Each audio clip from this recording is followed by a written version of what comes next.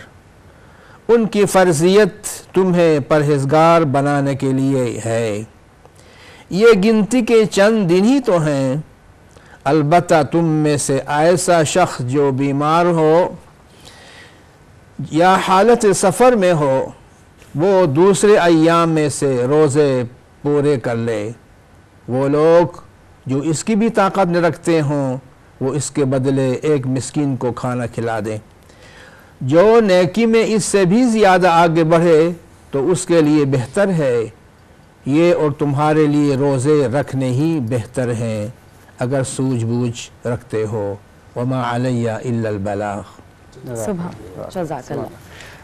मैं कारी साहब से रिक्वेस्ट करना चाह रहा था, इनकी मैं तसनीफ़ देख रहा था, कुरान की आफाकियत, इस पर हमने कल बात भी की थी, तो इसका हम एक सिलसिला कैसा आपकी इजाज़त के साथ हम शुरू करेंगे। इस पर भी हम थोड़ी सी डिस्कशन करेंगे अगले प्रोग्राम्स में। तो मैं ये बताना चाह रहा था कि इसमें आपने बड़ी डिटेल में जदीद साइंसी और तारीख़ी एतबार से उसके तनाजुर में कुरानी मालूमात का ये एक इंसाइक्लोपीडिया है और इसमें बहुत यूज़फुल इंफॉर्मेशन है। आप लोग भी इससे मुस्तफ़ीद हो सकते हैं। इस पर हम मज़ीद बात भी करेंगे अगले प्रोग्राम्स में। कैसे साहब, आज के प्रोग्राम में चाहूँगा कि आपने अल्लाह ताला के बाबरकत नाम से आगाज़ किया, तो कुछ नातिया अशार भी अगर आप पेश करते हैं तो। जी जी हाजिर जी, मैं पेश करता हूँ जी।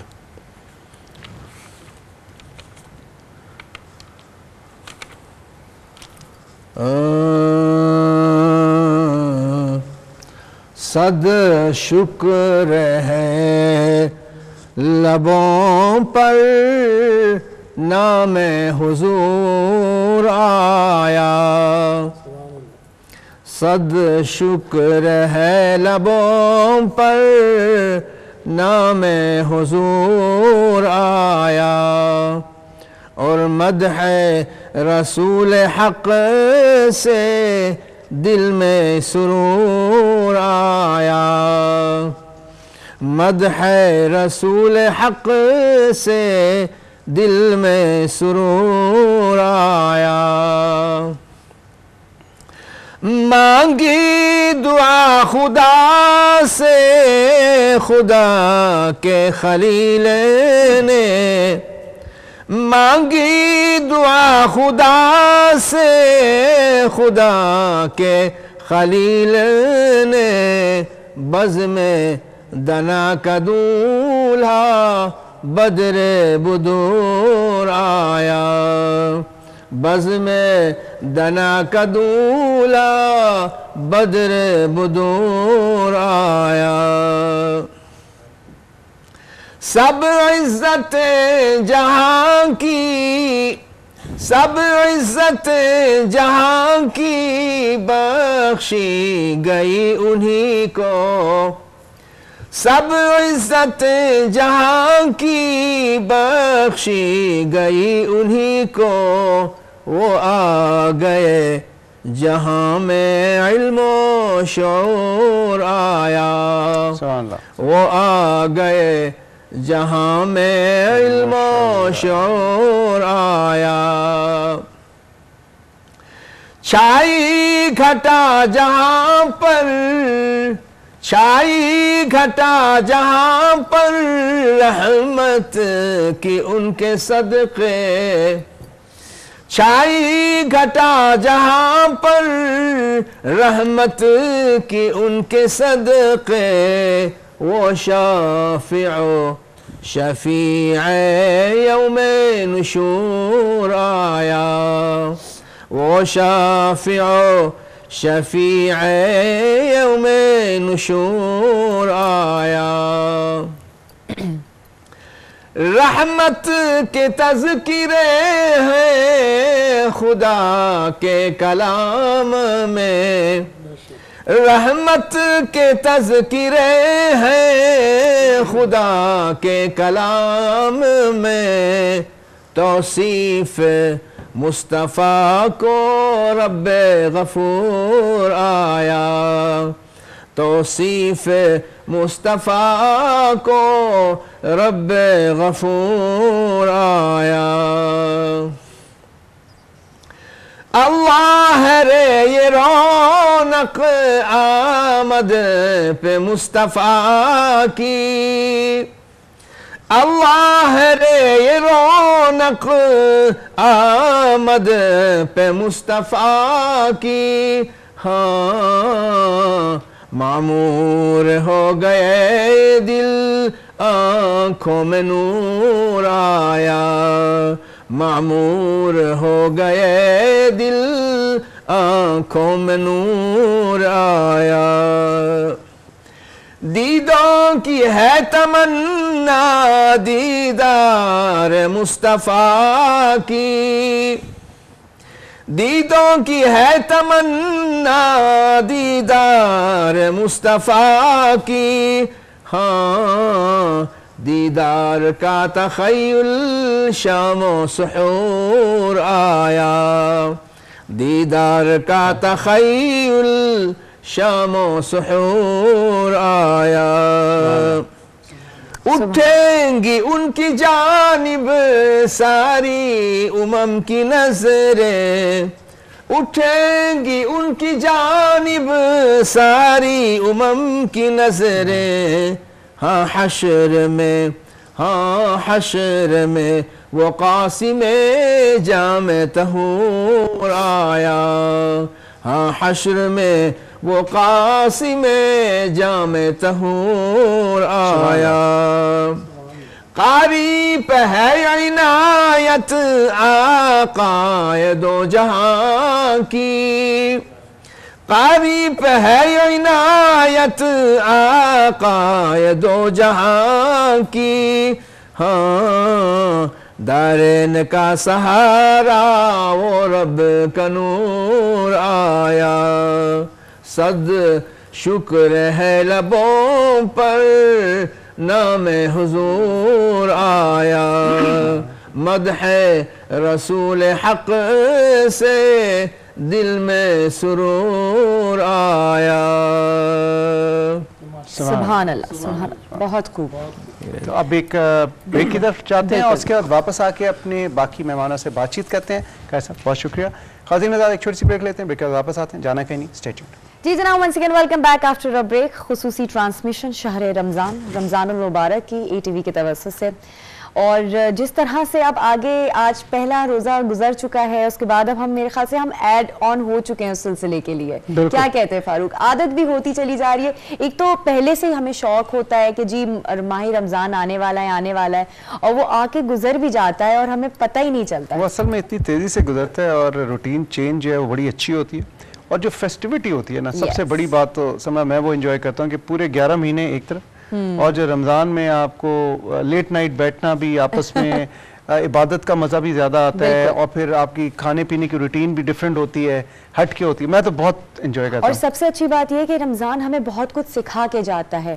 हम अपने टाइम मैनेज किस तरह से कर सकते हैं ये हमें पता चल जाता है, हमारे अंदर पेशेंस किस तरह से आना चाहिए ये हमें पता चल जाता है, किस तरह से आपने किसी सामने वाले के साथ बातचीत करनी है, वो इखलाक हमें सीखने को मिल जाते हैं। वो सीखने को मिल जाता है, लेकिन सबसे इंपॉर्टेंट बात यह कि उसको एग्जीक्यूशन बाकी 11 महीने में भी करना बहुत जरूरी है। वही मैं उसी पे बात आ रही थी कि हम उसी एक महीने में करते बहुत कुछ हैं, लेकिन उसमें भी बहुत सारी ऐसी चीजें होती हैं जो हम समझते हैं कि अल्लाह ताला नहीं देख रहा और हम कर जाते हैं। नहीं, और ये ट्रेंड समझो अभी लेटली, मुझे तो नहीं याद बचपन में इस तरह कभी होता, लेकिन मैंने देखा है ओवर द लास्ट डेकेड और सो, ये जो ज़ख़ीरा अंदोज़ी और कीमतें एकदम महंगी रमज़ान से एक हफ्ता पहले का जो ये एकदम से बिगड़े हैं। बल्कि मैं प्रोफेसर खाकी साहब से मैं ये जानना चाहूँगा कि खाकी साहब आप के माशाल्लाह इतना तजर्बा है, क्या ये हमेशा से ऐसे ही था कि जब भी रमज़ान आता था उससे एक हफ्ता पहले कीमतें भी बढ़ जाती थी, चीनी की, आटे की ज़ख़ीरा अंदोज़ी भी शुरू हो जाती थी, और इस तरह का नफ्सा नफ्सी का दौर होता था,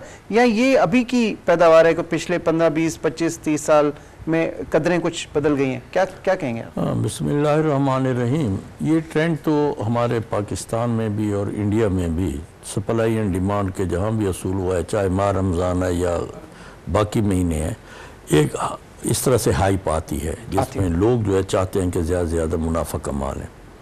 माह रमज़ान में शुरू से, लेकिन शुरू में कम थी।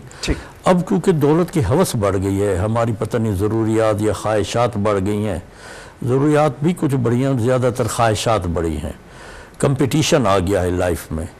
अक्सर मैं कहता हूँ, मुझसे लोग कहते हैं कि जी शायद माशरे में बिगाड़ की या फ्रस्ट्रेशन की एक वजह है कि वसाइल और मसाइल में तफावत है। मैं कहता हूँ मसाइल और वसाइल में फ़र्क नहीं है इतना जितना मसाइल और नुमाइश में फ़र्क है। हमें, मेरे लिए एक आम सुजुकी गाड़ी काफ़ी है, आल्टो, लेकिन मैं कहता हूँ मेरे साथ वाले ने टोयोटा करोला रखे, मेरे पास वो होनी चाहिए। मेरा 3 कमरों का घर बड़ा सही 10 मरले में चल रहा है, मैं कहता हूँ नहीं, मेरे साथ वाले ने या एक और दोस्त ने 1 कनाल का घर बनाया, मैं वो बनाऊंगा, उसने फिलहाल मार्बल लगाया, मैं स्पेनिश लगाऊंगा। ये इस तरह से जो वो बढ़ती जा रही है, हमारी नुमाइश की तरफ ज़्यादा जा रही है, दिखावा, ख्वाहिशात जो है बराए नुमाइश की तरफ जा रही है। पहले ज़रूरत होता था, हमें याद है हम स्कूल जाते थे, पैदल जाते थे, हमारे साथ के लोग जो है वो कार पे भी कुछ ऐसे अमीर लोग थे आते थे, कभी दिल में ख्वाहिश पैदा नहीं हुई थी कि हम भी कार पे आते। हम यही थे कि अल्लाह ताला ने जिसको जहाँ पे रखा है, नफ्सियाती तौर पे ही। अब चाहे एक आदमी जो है वो नहीं अफोर्ड कर सकता, रेडी वाले का बेटा है, वो भी जाता है और देखता है कोई दूसरा कार पे आ रहा है, तो वो भी बाप को आके कहता है अब्बू मुझे चलो कार छोटी सी ले लेनी चाहिए, हमें ये है। तो एक है तो ज़ख़ीरा अंदोज़ी जो है ये एक ट्रेंड जो है, हालांकि इस्लाम ने इसको मना किया। हज़ूर सल्लल्लाहु अलैहि वसल्लम ने फरमाया अल मुहताकिरु मलऊन, ज़ख़ीरा अंदोज़ी करने वाले पर अल्लाह की लानत है। बिल्कुल बिल्कुल। इसी तरह मिलावट है, फिर हम मिलावट जी एक्सट्रीम है। इस्लाम के इकोनॉमिक सिस्टम में ये चीज़ें जो है बड़ा काउंट करती हैं, ज़ख़ीरा अंदोज़ी भी। इसी तरह फिर हम मिलावट शुरू कर देते हैं, एक तो चीज़ भी ज़ख़ीरा अंदोज़ी करके महंगी कर दी, फिर खालिस भी नहीं मिलती, चाहे उनका ताल्लुक मेडिसन से हो, चाहे उनका ताल्लुक फूड आइटम से हो। दूध का तो खैर मशहूर ही है कि ये कभी खालिस मिलता ही नहीं है, कहीं मिल जाए तो लोग देखने जाते हैं, अच्छा इस दुकान पे खालिस भी मिलता है, उस पे भी यकीन नहीं आ रहा होता, बल्कि लोग कहते हैं तबीयत खराब हो जाएगा अगर आप खालिस। बिल्कुल, आदत नहीं रही। वही किसी ने कहा था अगर यूरोप में जाए वहाँ से उनसे पूछे क्या ये दूध खालिस है, वो आपको मुंह को देखेगा कि कोई ना खालिस भी होता है। और मैंने कहा यहाँ भी मुंह को देखेगा, जब आप किसी से कहेंगे एक दुकानदार से कि यार ये दूध जो आप दे रहे हैं ये खालिस है, तो वो कहेगा अच्छा ये कोई खालिस भी होता है कहीं, यानी हमेशा भी हम तो ना खालिस बेचते हैं। तो हजूर सल्लल्लाहु अलैहि वसल्लम ने इसीलिए मिलावट के मुतल्लिक भी सबसे पहले मन गश्शा फलैसा मिन्ना है, जिसने मिलावट की वो हम में से नहीं है, यानी कम्युनिटी से ही आउट कर दिया। बिल्कुल। तो इस तरह से अगर आप देखें तो हम उस जो है ये प्राइस हाइकिंग भी उसी में आ जाते हैं, क्योंकि ज़ख़ीरा अंदोज़ी के ज़रिए हम प्राइस हाइकिंग करते हैं। अभी हमारे पाकिस्तान में देखें शुगर का इसी तरह मसला हुआ, तो ये सारे मसले जो हैं इसी तरह आती है प्राइस यानी हक और बातिल की जंग अज़ल शुरू से चल से रही है और अब तक चलती रहेगी। जी जी, मफाद परस्त तबका जो है और दूसरा मफाद लेने वाला और बेचारे जो विक्टिम्स हैं ये हमेशा रहे हैं। सही। वो मार्जिनाइज ग्रुप जिसको हम कहते हैं वो हमेशा पिसता रहा है ये बड़े बड़े लोगों के इसी तरह लेकिन के ऑब्वियसली हरकतों से। इस्लाह की तरफ हमारा फर्ज ये है कि इस्लाह की तरफ लोगों को लेके आए, और ये चीज़ इस्लाम में भी मना की गई है और इससे अवाम को शदीद तकलीफ होती है। हकूक़ लिबाद का जो एक बहुत ही इम्पॉर्टेंट एस्पेक्ट है वो हम सब इग्नोर कर देते हैं अपनी हवस में, अपनी इस दौड़ में, इस रेस में आगे निकलने की। तो बहैसियत इंसान ये इंसानियत भी है, और अगर आप मजहबी तौर पे भी देखें तो ये बहुत ज़रूरी है कि आप तमाम इंसानियत का ख्याल करें कि आपके किसी अमल से किसी भी इंसान को किसी किस्म का दुख या तकलीफ़ ना पहुँचे। डॉक्टर साहब यहाँ पे बैठे हैं आसिफ महमूद जा साहब, और इनसे मिलके बड़ी खुशी में बड़े अरसे बाद मुलाकात हो रही है। डॉक्टर साहब का एक बड़ा सीरियस एक्सीडेंट बीच में हुआ, अल्लाह ताला ने बड़ा करम किया, इनकी रिकवरी भी हुई। तो डॉक्टर साहब कोरोना की तीसरी लहर हम तो समझे थे कि दूसरी भी नहीं आएगी, दूसरी आई तो हमने कहा अच्छा चलो ये तो ऐसी है, लेकिन अब तीसरी भी आ गई है, तो इसके अंदर फिर चौथी, पाँचवीं, छठी के लिए भी हम तैयारी करें। तो ये जानना चाहूँगा कि ये बहुत ज़्यादा ख़तरनाक इस सेंस में है कि इन्फेक्शन रेट बहुत बढ़ गया। हर वो इंसान जो एहतियात भी कर रहे थे उनको भी हो रहा है, तो इसकी क्या वजह है, इसमें क्या चीज़ मुख्तलिफ है और क्या इसके लिए कोई स्पेशल बचाव एक्स्ट्रा फौज है छुपी हुई जो एक एक करके सिपाही भेज रही है? देखें, बहुत शुक्रिया जी आपको आपने बुलाया, और रमज़ान के बारे में थोड़ी सी बात करूँगा। जैसे प्रोफेसर साहब ने की, आपने की कि फेस्टिविटी होती है, तो फेस्टिविटी के साथ साथ अल्लाह की ब्लेसिंग्स भी होती हैं, और वो रमज़ान से पहले ही ज़ाहिर होना उसके शुरू हो जाती है। और इसमें अच्छाई की बात जो मैं करूँ, एक तरफ ज़ख़ीरा अंदोज़ी की आपने बात की कि इस रमज़ान में हम NGOs को बहुत ज़्यादा लोग जो है ना डोनेशन मिलते हैं, लोग बहुत ज़्यादा खैरात करते हैं लोग। अभी आपने देखा होगा कि रीसेंट ट्रेंड शुरू हुआ है कि बहुत सारी इफ्तारियां हो रही हैं, बहुत ज़्यादा मुकामात पे लोग पैकिंग इफ्तारियां दे रहे हैं। गवर्नमेंट ऑफ पाकिस्तान ने, वज़ीर आज़म ने पाकिस्तान ने मोबाइल किचन का कोई भूखा ना सोए प्रोग्राम शुरू किया है। और आप देखें कि जिस दिन पहले दिन वो कोई भूखा ना सोए प्रोग्राम शुरू हुआ तो प्राइम मिनिस्टर उसके अंदर खड़े हुए खुद से लोगों को डिस्ट्रीब्यूट कर रहे थे। वो सिंबॉलिक था, लेकिन इतना उनकी आंखों में मैं उसको देख रहा था तो ऐसे लग रहा था कि वाकई एम्पैथी जो है ना, एम्पैथी और खुशी उनमें है। तो हमारा भी ये होता है कि जो खिदमत खल्क़ के इदारे हैं कि रमज़ान में लोग ज़्यादा से ज़्यादा ख़ैरात देते हैं, लोग आते हैं, हम माशाल्लाह मुल्क के मुख्तलिफ़ हिस्सों में राशन तकसीम करते हैं। और दूसरा अभी भी हमारे डेली दस्तरखान भी जारी है। हमने भी मोबाइल जो है अफ्तार डिनर का बंदोबस्त किया है कि हमारी गाड़ी जाएगी मुख्तलिफ़ जगहों पे लोगों को पहुँचाएगी। तो कोरोना के बारे में आप बात की कि कोरोना की तीसरी लहर जो है बहुत ही सख्त आई हुई है, बहुत ही। इसमें बुनियादी वजह यह है कि अभी जो आई है कि सिम्टम दूसरे तीसरे दिन शुरू होना जाते हैं। आप जाके अगर अपना एक्सरे करवाते हैं, एक्सरे के बाद HRCT करवाते हैं तो बहुत ज़्यादा फेफड़े मुतासर हुए मुझसे। तो बुनियादी वजह यह है कि बुनियादी लोगों ने हम आज ही NCOC ने हदायत जारी की हैं और स्ट्रिक्टली उन्होंने कहा है कि SOP पे अमल किया जाए। तो लोगों ने वो एहतियात करना छोड़ दी है। आप देखें, हम दफातर में तो किसी हद तक अमल हो रहा है, मुख्तलिफ बैंक्स वगैरह में भी लोग नहीं जाने देते। हमने भी अपने दफ्तर में किया हुआ कि मास्क के बगैर कोई ना आए और हाथों को सैनिटाइज किया जाए। देखें, जैसे समरा ने शुरू में बात की कि अल्टीमेट आपकी प्रोटेक्शन जो है ना, अल्टीमेट वैक्सीन मैं तो कहूँगा आपका मास्क है, कि मास्क आप पहनेंगे तो आप बचे रहेंगे। कैसे इस्लामाबाद में इस दफ़ा जो पल्मोनोलॉजिस्ट बताते हैं कि वो जो खांसे केसेस, जो एलर्जी के केसेस कम हुए, पोलन एलर्जी के केसेस कम हुए, क्योंकि लोगों ने जिन्होंने मास्क पहना है वो बचे रहे हैं। और मास्क अल्टीमेट आपकी प्रोटेक्शन है बीमारियों से, गैस से, पोलन एलर्जी से। तो ये है कि इसका वाहिद हाल यही है। अभी तो फैमिलीज़ में, शादियों में आप देखेंगे, एक शादी में हम भी गए तो 4-5 लोग घर के मुतासर हो गए। और फिर इसका हल, वाहिद हल इसका ये है, अगर आपको वैक्सीन भी लगी हुई है तो फिर भी आपको ये दोबारा से भी हो सकता है, तो मास्क पहनना बहुत बहुत ज़रूरी है। जब तक ये अवाम में और नास में ये बात नहीं आई, अब तो ख़वातीन में माशाल्लाह आप जानती होंगी कि जिस तरह का सूट है उसी ब्रांडेड मास्क आ गए हैं। ब्रांडेड मास्क आ गए हैं। बिल्कुल, सब डिजाइनर्स ने वो मास्क भी निकालना शुरू कर दिए। 23 मार्च को मुझे अल्लाह ने वो हलाल इम्तियाज का मिला एजाज, माशाल्लाह। तो सदर पाकिस्तान ने भी पाकिस्तान ब्रांडेड जो पाकिस्तान के झंडे वाला मास्क पहना हुआ था, मगर इसके बावजूद भी उन्हें हो गया। तो वो तो इसलिए इससे बचत यही है कि हमने पिछले साल भी जब मार्च में शुरू हुआ था तो हमने कोरोना प्लस के नाम से एक सिरप, हर्बल सिरप तैयार किया है, जिसको आप घर में भी आसानी से बना सकते हैं कि 1 कप आप गर्म दूध लें और उसमें 1 चम्मच जैतून ऑलिव ऑयल का डालें, 1 चम्मच हल्दी का डालें और 1 चम्मच शहद का डालें। सुबह शाम आप ये कावा लें। इवन जो क्वारंटीन में लोग रह रहे हैं वो भी ये ले सकते हैं कि सुबह सहरी के वक्त ले लें और 1 कप जो है अफ्तारी के वक्त ले लें। तो एहतियात लाजिम है, हाथों को सैनिटाइज करना। और देखें इस्लाम में तो देखें सफाई निस्फ़ ईमान है कि हम जैसे 5 वक्त वज़ू करते हैं, हाथों को बार बार धोते हैं और नाक में पानी डालते हैं और फिर तो चारों फ़र्ज़ जो वज़ू के वो अदा करते हैं, तो वो किस तरीके से फिर मसाजिद में भी SOP पे अमल करने का कहा गया है कि मसाजिद में फासले पे खड़े हों। कारी साहब बैठे हुए हैं, कारी साहब ने डबल मास्क पहना हुआ है, तो अभी तो उतार रखा है, तो ये प्रोग्राम के लिए उतारा है। तो जितना एहतियात करेंगे, जितना अवामुन नास में मीडिया ज़रूरी है, जैसे आपके प्रोग्राम में आज बात हो रही है, तो जितना हम एहतियात करेंगे, जितना SOP पे अमल करेंगे। और आजकल रमज़ान के महीने में हमें जो है खाने में भी परहेज करनी चाहिए।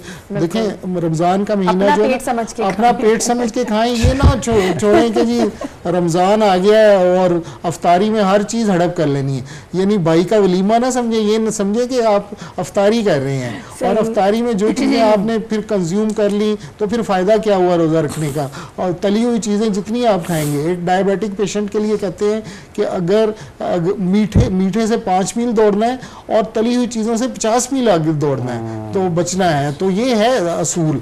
तो इस तरीके से आप भूख रख के खाना खाएं। सहरी आपने लाजमी करनी है सहरी में। और फिर अब तो जो कई रिसर्च स्टडीज़ आई हैं, बहुत सारे लोगों ने रिसर्च की हैं कि रोज़ा जो है एक रिफ्रेशर कोर्स है। रूहानी तौर पे तो है ही, स्पिरिचुअलिटी तो है और बालिदगी, रूहानी बालिदगी तो देता है, जिस्मानी तहतीर के लिए भी ज़रूरी है कि आपके प्यूरिफिकेशन, जो स्पिरिचुअल एंड फिजिकल प्यूरिफिकेशन ये करता है कि आपके वाइटल ऑर्गन्स को रेस्ट मिलता है, आपके किडनीज को रेस्ट मिलता है, आपके स्टोमिक को, गैस्ट्रो इंटेस्टाइनल ट्रैक्ट को रेस्ट मिलता है। 11 महीने जो चीज़ इस्तेमाल हो रही है एक मशीन, तो उसको 1 महीने उसको रेस्ट मिलता है तो फिर आपकी इम्यूनिटी भी ज़्यादा होती है, बीमारियों से लड़ने की कुव्वत आप में ज़्यादा होती है, कोरोना जैसी वबा का मुकाबला करने की आप में कुव्वत मुदाफ़ा ज़्यादा होती है। साहब ने बिल्कुल सही कहा जी कि कोरोना एक वबा है और एहतियात में ही शिफा है। बेशक ये इसका लबे-लबाब है कि एहतियात में करेंगे तो ही आपको शिफा से बच सकते हैं। और कोई इसकी बचत अभी तक कोई ऐसी दवाई नहीं आई जिससे आप 100% जो कह सकते हैं कि मुझे कोरोना नहीं होगा। ब्रेक लीजिए। एग्जैक्टली इसी के साथ हम यहाँ लेंगे एक छोटा सा ब्रेक। हमारी ये ट्रांसमिशन शहर रमज़ान जारी है, आप लोगों ने कहीं नहीं जाना। Will be right back after this break. जी जनाब, वंस अगेन वेलकम बैक। हमारी खुसूसी ट्रांसमिशन रमज़ानुल मुबारक की शहर रमज़ान ATV की तवज्जो से जारी है। और जिस तरह से हम इतनी खूबसूरत गुफ्तगू में इन्वॉल्व हो गए हैं, बहुत कुछ हमें भी सीखने को मिल रहा है फारूक। और इतने खूबसूरत हमारे मेहमान यहाँ पे मौजूद हैं, चाहे हम किसी हवाले से भी बात करें, वही चीज़ होती है कि इंसान को अच्छा और बुरा सब पता होता है, लेकिन बात वही आ जाती है कि जब हम उस पर अमल करते हैं तब हकीकत पता चलती है कि हम सही रास्ते पे जा रहे हैं या बुरे रास्ते पे बिल्कुल बिल्कुल। अच्छा प्रोफेसर साहब से मैं पूछना चाहूँगा, खाकी साहब से, खाकी साहब सब्र जो है ये एक वर्चू है और हमारा मज़हब भी जो है इसकी तरबियत देता है, इसकी तलकीन करता है। रमज़ानुल मुबारक में सबसे ज़्यादा हर चीज़ में सब्र, मतलब आप खाने से अपने आप को रोक रहे हैं, सब्र कर रहे हैं, इबादत कर रहे हैं, आप अपने आप को गलत कामों से किसी से झगड़ा करने से रोक रहे हैं, झगड़ा करने। लेकिन अक्सर क्योंकि आपसे मैं प्रैग्मेटिक बात करता हूँ कि देखा गया है कि इफ्तारी से पहले जो ट्रैफिक के हालात होते हैं काफ़ी ख़तरनाक होते हैं। हर इंसान को जल्दी होती है कि मैं घर पहुंच जाऊँ, जो कि जायज़ रिक्वेस्ट है, एक जायज़ सोच है, लेकिन कहने का मकसद ये है कि वो जो सब्र का एलिमेंट है वो कम दिखाई देता है ऐसे मौक़ों पे। अफ्तारी से आधा 1 घंटा पहले अगर देखें एक्सीडेंट्स की शरह बढ़ जाती है। फिर मतलब कि हर इंसान आम ज़बान में जब रोज़ा रखा होता है तो टेम्परामेंट उसका सख्त हो जाता है, चिड़चिड़ापन टाइप आ जाता है। मतलब कि ऑफिसेज में अगर आप देखें तो ज़रा सी बात पे एकदम वो जो है ना वो हो जाता है कि इंस्टिगेट हो जाता है कि ये क्या किया। तो बजाय इसके कि इसका एक पॉजिटिव इम्पैक्ट हो, अक्सर सिचुएशंस में इसका इम्पैक्ट उस तरह का नहीं आता। इसकी क्या वजह है और इसको हम कैसे बदल सकते हैं? इसको बदल हम ऐसे ही सकते हैं कि हम रोज़े की रूह को देखें। कोई भी इबादत जो है जब आप करें तो उसकी रूह को ज़रूर फोकस किया करें। देखिए इंसान का जो जिस्म है ये 2 चीज़ें, एक तो वही जिस्म है जिसको हम कहते, दूसरी रूह है। रोज़ा देखें तो ये रूहानी और जिस्मानी दोनों तरबियत करता है। जिस्मानी की तो तबीयत कर दी, जैसे तरबियत, जैसे कि आसफजाह साहब ने भी कहा कि आपकी एक्सरसाइज भी हो गई, फिज़िकल भी, हार्ट भी, किडनी काम कर रही हैं, सारी है, और इवन डेंटल की हद तक, क्योंकि दांतों में क्योंकि आप इतने अरसा कुछ नहीं खाते तो आपके दांतों के अंदर जो फंसी हुई चीज़ें होती हैं उनको डिज़ोल्व होने का मौका मिलता है। यही वजह कि मुंह से स्मेल आती है रोज़ेदार के, बिल्कुल। इसीलिए उसको वेलकम करते हुए अल्लाह ताला ने फरमाया कि ये जो स्मेल है, ये रियान से भी और कहीं कहा कि मुझे महबूब है, मुख्तलिफ रिवायतें हैं, इसलिए कि ये नीड ऑफ द ट्रेनिंग है कि इस तरह से आपके दांतों से, और ये पेट की सफाई भी, कई आलाइशें होती हैं। तो ये तो एक डिटेल है जिस पे अब बहुत सी बात हो सकती है, लेकिन असल जो है वो है कि आपकी आदत की तरबियत। रोज़ा आपको ज़ब्त नफ्स सिखाता है। देखिए जो चीज़ें आम हालात में भी जायज़ हैं, ठीक है, वो रोज़े में नाजायज़ हो जाती हैं। चीज़ है कि नाजायज़ चीज़ें फिर नाजायज़ हों तो इसकी ज़्यादा है। गुस्सा नाजायज़ है, वल काज़िमीन अल गैज़, अल्लाह ताला फरमाते हैं इबादुर रहमान की सिफ़ात या नेक लोगों की कि वो अपने गुस्से पे काबू रखते हैं। तो इसी तरह मैं आज भी क्लास में एक पढ़ा रहा था इसी तरह ऑनलाइन, तो उसमें एक बताया गया सूरत हजरात में कि लोग बेसब्रे होकर हज़ूर सल्लल्लाहु अलैहि वसल्लम को बाहर से पुकारते थे कि जी आए जी आप बाहर हैं। अच्छा। तो अल्लाह ताला ने जो उनको कहा कि वलो अन्नहुम सबरू, कि ये अगर सब्र करें, इंतज़ार करें कि खुद ही हज़ूर सल्लल्लाहु अलैहि वसल्लम बाहर आ जाए एक टाइम पे, तो ये उनके लिए बेहतर है। तो ये जो सब्र है कि इंतज़ार करना किसी चीज़ के लिए या टाइम पूरा देना, अगर कहीं जल्दी में हम जा रहे हैं, रोज़े का टाइम होने वाला है, तो भागने की बजाय उससे बेहतर है कि आप गाड़ी में रोज़ा खोल लें। वो ज़्यादा बेहतर है कि एक बड़ी वैल्यू को आपने वो अपने जो सपोर्ट किया, बजाय इसके कि भाग दौड़ के गाड़ियाँ मार के एक दूसरे पे बुरे अल्फाज करके आप घर में जी हमने वो वहाँ खोलना है। तो इस लिहाज से जो है वो रोज़े को कहा गया, और जब कहा ही यही गया कि और जो बाकी आते हैं इरशाद हज़ूर सल्लल्लाहु अलैहि वसल्लम का जो इस पे मन लम यदा क़ौल ज़ूर वल अमल बिही फलैसा लिल्लाहि हाजतुन अन यदा तआमहु व शराबह, कि जिसने रोज़े की हालत में बुरे काम, बुरा कौल देना न छोड़ा, गाली गलौज से लेके कोई भी ऐसा बुरा जो है वो बिहेवियर, तो अल्लाह को उसके भूखा प्यासा रहने की कोई ज़रूरत नहीं है। यानी रोज़े की अगर तरबियत इंसान में नहीं आती तो समझे वो भूखा प्यासा रहा है, उसको रोज़ा नहीं कह सकते। जैसे कि अक्सर लोगों का यही होता है कि जी फाका रख रहे हैं कि सिर्फ सो जाते हैं रोज़ा रख के, ना कोई नमाज, ना कुरान शरीफ, ना कोई घर के काम, और सिर्फ उठे और फिर इफ्तार कर लिया और हो गया रोज़ा। बात के लोग भाई मैनेज ही इसी तरह करते हैं कि ज़्यादा देर जो है ताकि सोते रहें, रोज़े करते हैं। चलो किसी हद तक तो ठीक है कि ज़रा मुशक्क़त से बच जाएंगे, लेकिन ये न करें कि जी बिल्कुल सारे या ख्वाब अवर गोलियाँ खा लें, 2 ख्वाब अवर गोलियाँ भी साथ खा लें और पता लगे असर को। नमाज पढ़ना, और सबसे बड़ी जो खाकी साहब ने बात की ना कि स्पिरिट या एसेंस ऑफ रमज़ान क्या है, ये तो आप पूरा साल कर सकते हैं कि आप डाइटिंग कर लें, आप पूरा दिन खाना ना खाएं, लेकिन जो एसेंस ऑफ रमज़ान है, जो इबादत और ये बरकतें समेटने का महीना है, ये मैं कहता हूँ इबादत और आदत दोनों को जो है वो डेवलप करने की ज़रूरत है। हज़ूर सल्लल्लाहु अलैहि वसल्लम फरमाया अस्सौमु जुन्ना, रोज़ा जो है वो ढाल है, राइट, बीमारियों से भी ढाल है। आज तक तो हम सिर्फ ये समझते थे गुनाहों से ढाल है, लेकिन अब ये कोरोना के हवाले से और जो तिब्बी इसके फ़वाइद बता रहे हैं, उससे लगता है ये जिस्मानी बीमारियां हों या रूहानी हों, इन दोनों के खिलाफ ढाल है। अब देखिए माह रमज़ान में बुराइयां भी कम हो जाती हैं। अक्सर मैं कहता हूँ एक तो खौफ खुदा ज़्यादा आ जाता है, और दूसरा ये कि लोग इबादत में होते हैं, रात को जागते हैं, तो और दूसरा कंट्रोल हो जाता है। रात को मैंने कहा जी इतना लोग जागते हैं कि चोर बेचारे को चोरी का मौका भी नहीं मिलता, इसलिए भी या वो वैसे भी खौफ ज़दा होता है कि चलो ये 70 गुना मुझे गुनाह लिखे जाएंगे, मैं 70 गुना सवाब वाले काम कर लूँ। बस वही बात होती है कि हमारे अंदर एकदम से ना फास्ट फॉरवर्ड का बटन दब जाता है कि बहुत मुख्तलिफ चीजें हम चाहते हैं जल्दी जल्दी से कर लें। इकोनॉमिक जो है इसका जो एक फैक्टर है वो ये है कि एक पॉजिटिव फैक्टर भी है, जहाँ हम मिलावट करते हैं, दूसरी सदका ज़्यादा देते हैं और कारोबार भी बढ़ जाते हैं। गरीब आदमी जो है जो आम हालात में कुछ नहीं कर सकता या नहीं बिकता, उसके पकौड़े बिकने शुरू हो जाते हैं, समोसे ज़्यादा बिकने, छोटे दुकानदार लोगों को आइडियाज मिल जाते हैं कि रमजान मुबारक में हम ये काम भी स्टार्ट कर सकते हैं। वो चीज़ें हैं जो कारोबार देखिए ना, बाकी लोग तो बड़े बड़े जो लॉर्ड्स हैं उनके कारखाने चलते हैं, अब पकौड़ों का कोई कारखाना नहीं लगा सकता, समोसों का ना इसकी होल्डिंग ज़ख़ीरा अंदोज़ी कर सकती है, ना इसका कभी नहीं, पकौड़ों का माफिया, समोसों का माफिया, दूध और चीनी का माफिया होगा जो कि स्टोरेबल है, ये क्योंकि प्रिजर्व नहीं की जा सकती, इसीलिए गरीब सर आदमी। आप पकौड़ों और समोसों की बात करें तो वो थोड़ा सा मैं आसिफ जहाँ साहब की तरफ लेकर आती हूँ कि एक और चीज़ होती है कि हम रमज़ान में अपनी सेहत का उस तरह से ख्याल नहीं रख पाते या हमें शायद आइडिया ही नहीं हो पाता कि हम अपने साथ ही ज्यादती कर रहे हैं। अक्सर हम सहरी में के बाद जब इफ्तार तक वो एक स्टार्विंग वाली कंडीशन से निकलते हैं तो हम फौरी तौर पर ऑयली खाने खाना, समोसे, पकौड़े, इन सारी चीज़ों की जो वो है क्वांटिटी बढ़ा देते हैं। जी। तो जरा थोड़ा उस बारे में भी बताएं कि हमें बेसिक कौन से ऐसे तरीकों को फॉलो करना चाहिए, सिंपलिसिटी तो रखें लेकिन अपनी सेहत का ख्याल रखते हुए इन सारी चीजों को फॉलो करें। और सॉरी समरा के सवाल की एक्सटेंशन है, मैंने कहा वो भी पूछूं जैसा कि इस साल क्योंकि कोरोना है तो जो पहले इज्तिमाई इफ्तारियाँ होती थी या सहरी वो अब नहीं है, तो इस साल क्या प्रोटोकॉल्स आप जैसे आपने कहा लंच बॉक्सेस बना के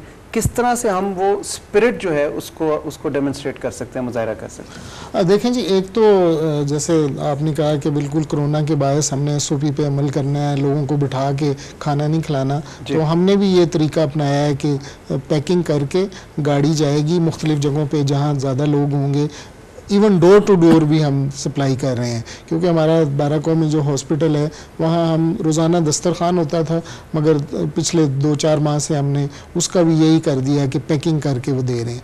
और रोज़ा जो है आपको जैसे प्रोफेसर साहब ने बात की कि पेशेंस सिखाता है और भूख जो है, भूख रख के आपको पता चलता है, दूसरों की भूख का एहसास होता है कि जो कितने लोग हैं। जैसे वज़ीर आज़म का प्रोग्राम मुझे ये बहुत ही फैसिनेट करता है, कोई भूखा ना सोए, ये बात जहन में आना और दूसरों के लिए दर्द का एहसास करना और भूखों को खाना खिलाना, प्यासों को पानी पिलाना, ये बहुत बड़ा सदका जारी है। जैसे पनाहगाह वाला भी जी, पनाहगाह वाला सिस्टम और फिर एहसास का सिस्टम। फिर माशाल्लाह अल्लाह ने हमें भी तौफीक दी कि हम थर के इलाके में जहाँ पानी नाम को नहीं है वहाँ हमने गुज़श्ता 8-9 साल से काम कर रहे हैं और हमने वहाँ 1000 से ज़्यादा मीठे पानी के कुएं बनवाए हैं और ग्रीन फार्म्स बनाए हैं। जहाँ रेत उड़ती थी वहाँ ऐसे गुमान होता है कि पंजाब जैसे लहलहाते खेत हैं। और ये माशाल्लाह गंदम भी उग रही है, सब्जियाँ भी उग रही हैं, प्याज भी उग रहा है और दूसरी चीज़ें भी उग रही हैं। तो ये है कि रमज़ान में जैसे आपने सेहत का आपको ख्याल रखना है, ये ना हो कि रमजान के आपने रोजे रखे हैं और आपका वजन 10 किलो ज्यादा हो गया। और अमूमन ऐसा ही हो रहा है, अमूमन ऐसा ही हो रहा है। तो वजन बढ़ गया। तो इसलिए ये है कि आपने सहरी खानी जरूरी है। आप सल्लल्लाहु अलैहि वसल्लम ने फरमाया कि मुसलमानों के और दूसरों के रोजे में कि मुसलमान सहरी खाते हैं, तो सहरी जरूर खाएं और इतदाल रख के म्याना रवि, मुसलमान का जो है जो ऑब्जेक्टिव है कि म्याना रवि करता है हर काम में। और खाना, पकोड़े, समोसे, हर चीज ऐसे प्लेट भरी होती है जैसे वलीमे में आए हुए हैं और फिर कल दोबारा अगर प्लेट में रखा तो कुछ नहीं मिलेगा। तो भूख रख के खाना खाएं, तली हुई चीज़ें कम से कम खाएं और पानी, मशरूबात का ज़्यादा इस्तेमाल करें। और ये कोला ड्रिंक्स वगैरह ये इनको इस्तेमाल करने की जरूरत नहीं है। सोडा वगैरह की कोई जरूरत नहीं। देखें, तुखमलंगा का शरबत बना के पिए, शक्कर शरबत बना के पिए और या फिर लस्सी पिए, कच्ची लस्सी बना के पिए। तो ये है कि तली हुई चीज़ें जितनी कम से कम खाएंगे उतना ही आप बेहतर रहेगा। अब तरावियाँ भी पढ़ी जाएंगी, तरावियों में भी आपने खड़े होना है। और फिर अल्लाह की रहमतें होती हैं, अल्लाह ताला मतलब बीमारियों से हमने देखा है कि बहुत सारे जो शुगर के इवन मरीज़ हैं या ब्लड प्रेशर के मरीज़ हैं या क्रॉनिक एलिमेंट्स हैं, उनको कमी हो जाती है। प्राइवेट प्रैक्टिस में वो आगे बताते हैं, मुझसे आगे पूछते हैं कि डॉक्टर साहब हम रोज़ा रख लें। मैंने कहा जी रोज़ा रख लें, जी भाई दवाइयों को कैसे एडजस्ट करें। तो मैं उन्हें बताता हूँ कि एक खुराक आपने अफ्तारी के साथ ले लेनी है, एक 6 घंटे बाद ले लेनी है और एक सहरी के वक्त ले लेनी है। इस तरीके से इवन मैं तो जो जिन लोगों को शक है जो क्वारंटीन में है कोरोना की वजह से, भाई आप क़ुव्वत मुदाफ़त ज़्यादा पीने वाली चीज़ें इस्तेमाल करें और अपनी मेडिसिन को एडजस्ट करें, तो आप तो माशाल्लाह, क्यों चूँकि आपने तो बाहर निकलना ही नहीं है, क्वारंटीन में है, तो आप ज़्यादा से ज़्यादा इबादत में वक्त गुजारें, कुरान पाक की तिलावत में वक्त गुजारें, नमाजें पूरी अदा करें और फिर इंशाल्लाह आप रोज़ा रख के और फिर बेहतर तरीके से आप जो है ना क्वारंटीन से निकलेंगे। ये डॉक्टर साहब ने बड़ी अच्छी बात की। मैंने कहा इसमें एक चीज़ जो सबसे इम्पोर्टेंट है नोट करने वाली, कि इंसानी जिस्म जो है वो ऊंट के जिस्म से बहुत मुख्तलिफ होता है, तो ऊंट वाली क्वालिटीज इंसान में नहीं आ सकती। तो आप जब सहरी करें तो इस नियत से करें कि ये ना करें कि ये अगले 2 दिन तक आपको ना प्यास लगेगी ना भूख लगेगी। तो ये इस चीज़ का ख्याल रखिए। बहुत बहुत शुक्रिया। बिल्कुल जी, बहुत बहुत शुक्रिया आसिफ जहाँ साहब, असलम साहब आपका भी बहुत शुक्रिया, आपका भी कारी साहब बेहद शुक्रिया। हमारी ये ट्रांसमिशन जारी है, लेकिन हम यहाँ एक छोटा सा ब्रेक लेते हैं, ब्रेक के बाद वापस आते हैं, हमारे साथ ही रहिएगा। जी जनाब, once again welcome back after a break. और अब वक्त हुआ जाता है हमारे उस सबसे अच्छे सेगमेंट का जिसका मेरे ख्याल से आजकल की ख़वातीन को सबसे ज़्यादा इंतज़ार होगा, और हमें भी वैसे इंतज़ार रहता है, क्योंकि जहाँ खाने की बात आती है वहाँ सबसे बड़ी टेंशन नहीं होती कि आज इफ्तार में क्या बनना है, आज सहरी में क्या बनना है। तो अगर हमें फौरन स्टैंडर्ड मेन्यू ही होता है, मतलब कि इफ्तार से आपसे कभी किसी ने पूछा, अभी तो हमें पता होता है ना कि हम पूछ रहे होते हैं बाकी घर वालों से कि आज बनना क्या है। नहीं, मेरे ख्याल में तो जितना लाइट, जितना मैंने देखा है रमज़ान मुबारक में, ये एक ऑटोमेटिकली अल्लाह ताला आपको मौका दे देता है कि अपनी डाइट एडजस्ट कर लें। नहीं एडजस्ट की बात है, लेकिन घर की जो ख़वातीन है ना वो चाहती हैं कि हमारा जो दस्तरख्वान है वो हरा भरा हो और सबके लिए अच्छी अच्छी मुख्तलिफ डिफरेंट चीज़ें हों, तो खाने का मज़ा आएगा। बिल्कुल ऐसा ही है। ये ख़वातीन बिल्कुल आपकी बात सही है कि प्रेफरेंस उनकी होती है, लेकिन ऑब्वियसली सिंप्लिसिटी रखनी चाहिए खुराक में। और ये एक अल्लाह ताला की तरफ से आपको एक सुनहरा मौका होता है कि आप अपनी डाइट की जो हैबिट्स हैं उनको अमेंड कर सकें, उनको बेहतर कर सकें, ठीक कर सकें, लाइट खुराक रखें, क्योंकि ऑब्वियसली आपने इबादत भी करनी है और इस महीने का ज़्यादा से ज़्यादा फ़ायदा उठाना है। उसके लिए बहुत ज़रूरी है कि जब आप बहुत ज़्यादा पेट भर के खा लेते हैं तो ऑब्वियसली सुस्ती भी आती है, नींद भी ज़्यादा आती है, तो उसको भी अवॉइड करने के लिए डाइट रखनी चाहिए। इन सारी चीज़ों को मद्देनजर रखते हुए हमारा ये जो नेक्स्ट सेगमेंट है रमज़ान पकवान का, ये बिल्कुल उस पर खरा उतरता है, क्योंकि एग्जैक्टली क्योंकि जो हमारे शेफ़ तौकीर है वो आपको वही सारी चीज़ें बनाकर यहाँ पर हमें सिखाते हैं, आपको सिखाते हैं जो आपके इम्यून सिस्टम के लिए बहुत बेहतर है, जो क्विक तैयार हो जाता है और हर लिहाज से देसी चीज़ों का इस्तेमाल करके आपके लिए एक हेल्दी खाने का जो पकवान है वो तैयार किया जाता है। तो बिना टाइम वेस्ट किए चले बिल्कुल चलते हैं जी। तो आइए चल के देखते हैं सेगमेंट को।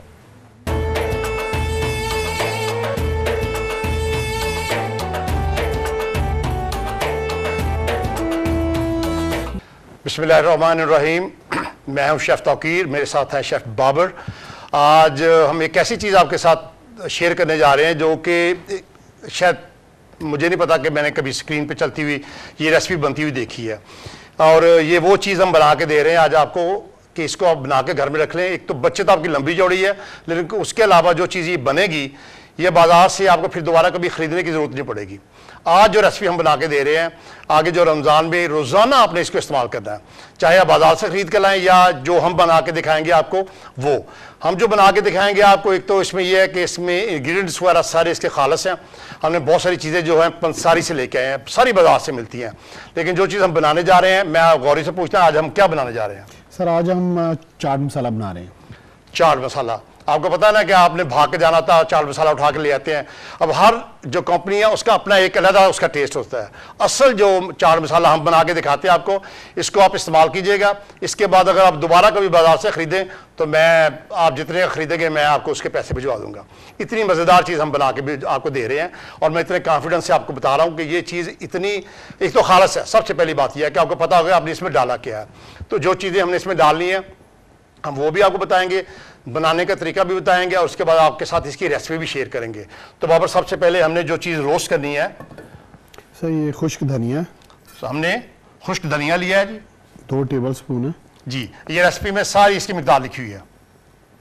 जीरा सर, वाइट जीरा, जीरा, वाइट जीरा लिया हमने, सौंफ है, सौंफ, ठीक है जी। उसके बाद हमने लाल मिर्च, जिसे आप कश्मीरी मिर्च भी बोलते हैं, सूखी हुई लाल मिर्च, और ब्लैक पेपर। और ब्लैक पेपर। अब ये चीजें आपने इनको अपना रोस्ट करना इकट्ठे, और इसको एक तो ये है कि आप अपनी मर्जी से जिस मर्जी पंसारी से जाकर ले, और उसकी क्वालिटी जो है ना अब आप पे डिपेंड करता है कि आप कितनी अच्छी लेते हैं। ये कोई महंगी चीज़ नहीं है, और ये है कि इसकी मिकदार को आप डबल कर देंगे, या फिर उसको जितनी भी आप ज़्यादा इसको करेंगे उससे ज़्यादा फिर ये है कि आप उसको बना के जार में रखें और रूम टेम्परेचर पे घर में रखें। इसको आपने इसको फ्रिज में नहीं रखना। अक्सर लोग होते हैं वो चीज़ें बना के जार में तो घर की फ्रिज में रख देते हैं।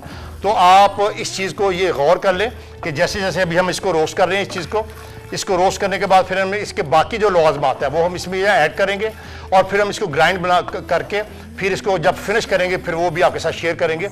तो ये जो चीज़ हमने, मैं एक दफ़ा फिर आपको बता दूं, हमने सबसे पहले इसमें धनिया, सूखा धनिया, फिर हमने इसमें जीरा, सफ़ेद जीरा, सौंफ डाली, काली मिर्च डाली, और लाल मिर्च डाली। और अब हम इसको जो है इसको बेसिकली अब इसको इसके नीचे आप पैन के नीचे हमने हल्की सी आंच पे या थोड़ी आग पे हम इसको रोस्ट करेंगे। जैसे ये आप देखेंगे कि इसकी जो आप देखेंगे हल्का सा ब्राउन होगा तो हम इसको उतार लेंगे। तो ये अभी हम, और इसको जब आपने ये रोस्ट करना है तो आपने इसको पैन में छोड़ के आगे पीछे नहीं होना। ये ज़्यादा से ज़्यादा 2 मिनट 3 मिनट का ये प्रोसेस है। इसको आपने सर पे खड़े होके, और ये जो रेसिपी है मैंने अभी तक नहीं देखी कि किसी ने आपके साथ ये शेयर की हो, शायद सोशल मीडिया पे कहीं हो, लेकिन ये कि मुझे बहुत सारे लोग आके कहते थे कि जी अगर हम बाहर से नहीं लेते तो हमें ये चाट मसाला कैसे घर में बना सकते हैं हम लोग। तो मैंने ये वो चीज़ जो हम खुद भी बनाते हैं, ये सिर्फ आपके लिए मैं शेयर कर रहा, और हमारी जो लोग इसको खाते हैं हमारे इस मसाले में बनी हुई चाट को, वो बहुत ही इसको एंजॉय करते हैं। तो हमने डिसाइड किया कि हम ये अपना एक खुफिया राज जो था ना हमारा एक प्रोफेशनल, हम आपके साथ इसको शेयर करें। तो ये चीज़ जो है अभी आपको तकरीबन 2 से 3 मिनट लगेंगे इसको रोस्ट करने में। तो रोस्ट जैसे जैसे ये होगा आपने इसको काला नहीं होने देना, आपने ये चीज़ देखनी है कि जैसे जैसे इसको हीट लगेगी तो इसका रंग बदलेगा। तो आग बड़ी हल्की होनी चाहिए कि जले ना, और इसकी जो खुशबू है वो इसकी अपनी बरकरार रहे, जलने की खुशबू ना आए। अब ये जो बाबर आपको टोटका बता रहा है ये असली वाला टोटका है, इसको आपने इसी तरह से फॉलो करना है। और आपने फिर ये है कि जिस तरह से हम लगातार, जाके मैं इसको एक्सप्लेन भी कर रहा हूँ, बाबर लगातार इसको जो स्टर कर रहे हैं, इसको जो है ये एक जगह पे जो है ना आपने इसको नहीं रहने देना, वरना ये जो इसकी चीज़ें हैं वो नीचे से जल जाएंगी इसकी। और ये वो प्रोफेशनल तरीका है जिसको फिर वो बड़ी कंपनियां बड़ी मिकदार में बना के तो डब्बों में पैक करके आपको देती हैं। और ये एक और चीज़ जो आपसे शुरू में मैंने कही थी कि अच्छे पंसारी से ये चीज़ें लें, और इन चीज़ों में सबसे जो अच्छी बात यह है कि बड़ा कम चांस होता है कि इसमें कोई किसी किस्म की मिलावट हो सकती है। तो ये अच्छी चीज़ें मिल जाती हैं लेने के बाद, जिस तरह से हम कर रहे हैं होगी। तो अब ये देखें, तो आप हार्डली 3 मिनट में लो आंच पे, हल्की आंच पे हमने इसको, अब इसको आपने जब प्लेट में डालना है तो आपने इसको फैला देना है। अब हमने इसको ठंडा करना है। जब ये ठंडा होगा, मैंने इसमें कुछ बाकी जो इसके जो लवाज़मात हैं या इंग्रेडिएंट है वो मैंने इसमें शामिल करना है। शामिल करने के बाद फिर हमने ब्रेक पे जाना है, और जब आप वापस आएंगे तो हम इसको ग्राइंड करके तो इसको जो है ना फिनिश आपको करके दिखाते हैं आपको। अब ये देखिए बड़ी मज़ेदार चीज़ें हमने इसमें डालनी है, ज़रा इसको नोट करते जाइएगा ज़रा आप।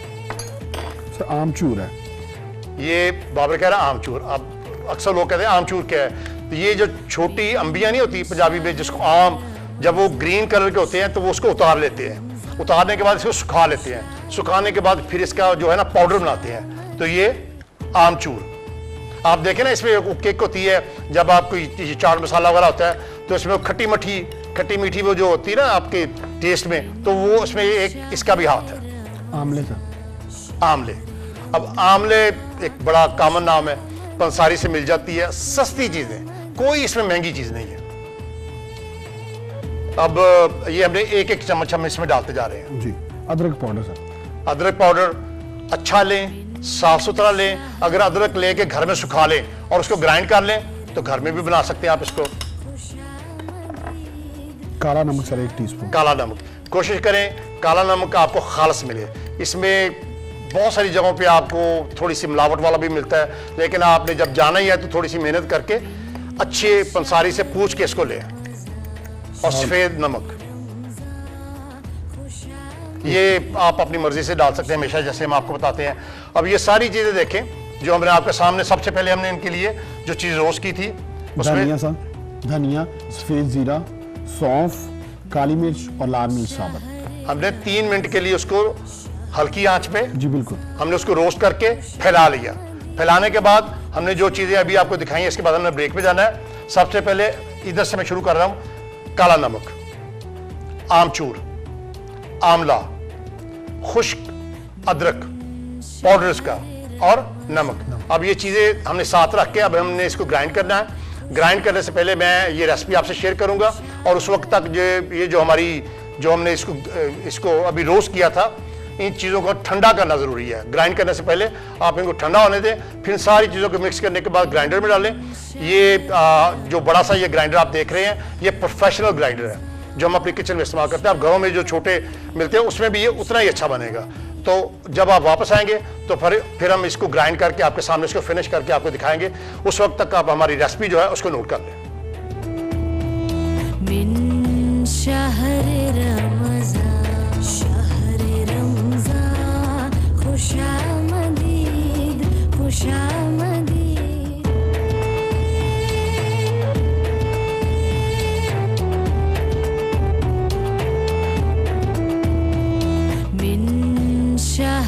जी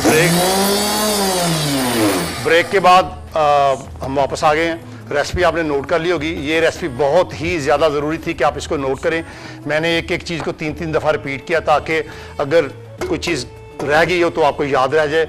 अब सारी चीज़ें मैंने आपके सामने ग्राइंडर में डाली थी और ग्राइंडर में हमने अभी इसको जो है ना फाइनल किया है। फाइनल करने के बाद अब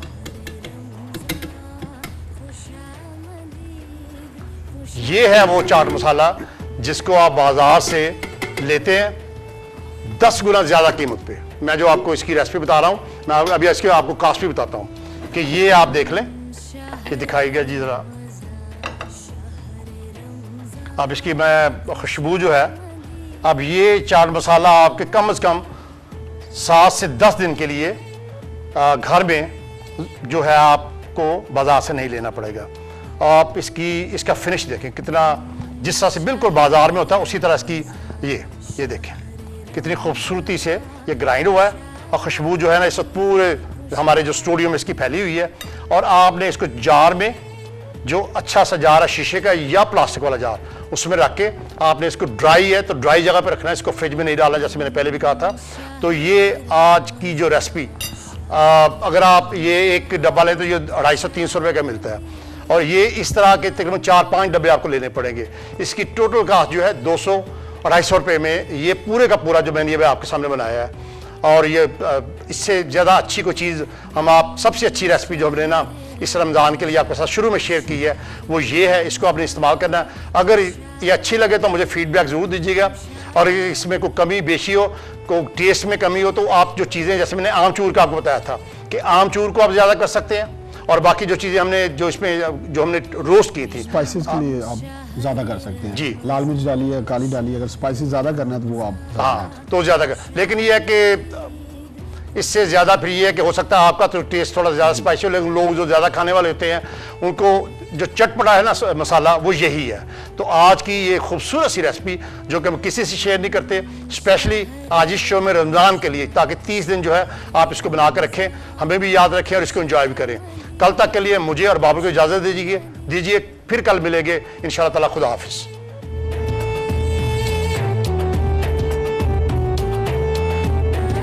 जी जनाब, once again welcome back after a break. हमारी खुसूसी रमज़ानुल मुबारक की ट्रांसमिशन शहर रमज़ान, और कैसे वक्त गुजर जाता है ना फारूक, पता ही नहीं चलता कि हमारी आज की भी जो ट्रांसमिशन आज का रोजा भी गुजर गया और पूरा माह सियाम इसी तरह एकदम नो डाउट तेजी में गुजरता है। लेकिन बहुत सी अच्छी बातें सीखने का, उन पे अमल करने का ये मौका होता है। एक अच्छी बात जो मैं शेयर करूँगा हाँ। वो ये है समरा कि इखलाक जो है ना आपका इंसान का, वो आपके लिए लोगों को गर्विदा भी बना सकता है, बिल्कुल, और लोगों को आपका दुश्मन भी बना सकता है। एग्जैक्टली। तो अपने इखलाक को अच्छी तरह इम्प्रोवाइज़ करें और उसका जो है ना डिस्प्ले करें, लोगों के सामने मुजाहरा करें अच्छे इखलाक का।